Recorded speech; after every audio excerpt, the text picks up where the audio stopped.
Welcome to this series of hints and tips designed to improve your travel experience.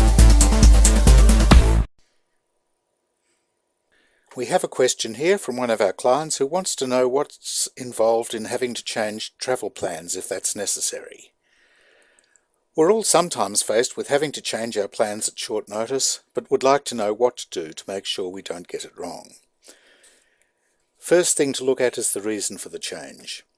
If the change is for compassionate reasons, you're more likely to receive favourable consideration.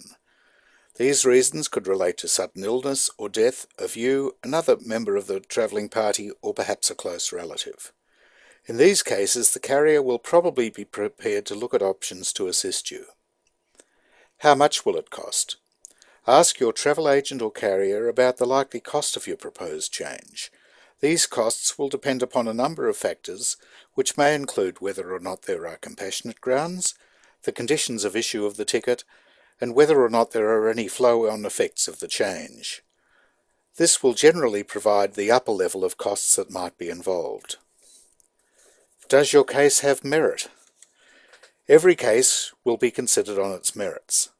Most carriers will be prepared to listen to the situation rather than simply applying the rules. However, there may not always be many options available. Low-cost carriers are more inclined to follow straight down the line when it comes to any interpretation of the rules. Remember everything. If you are being forced to make a change, remember to notify all of the organisations that may be affected, particularly if there are elements of the trip that you have booked yourself. A travel agent, of course, should do this for you automatically. Don't forget further travel, accommodation, transfers, and any pre-booked tours. Travel insurance. If the reason for the change in plans is something that is included within the terms of your travel insurance policy, then you probably need to notify them as soon as possible of the change and lodge a claim as soon as you return. Be aware of any time frames that your insurer may apply, since you don't want to find that you've exceeded the time limits and therefore your claim won't be considered. Obtain any support documentation you can before leaving your destination. Helpline services. If the event that has brought about the change in plans has occurred during your trip, then you may wish to make use of an advice line. Many travel insurance companies offer this as part of their package. A number of credit card providers also have a similar service. This is generally a number on which operators can assist you with advice and reference to appropriate other services that may be relevant to you.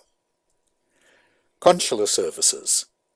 If the change has come about as a result of some form of emergency, then it may be appropriate to seek consular assistance at your destination.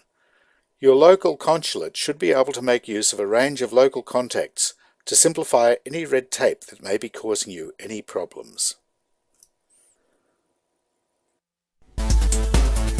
For much more, please visit www.traveltipsandhints.com.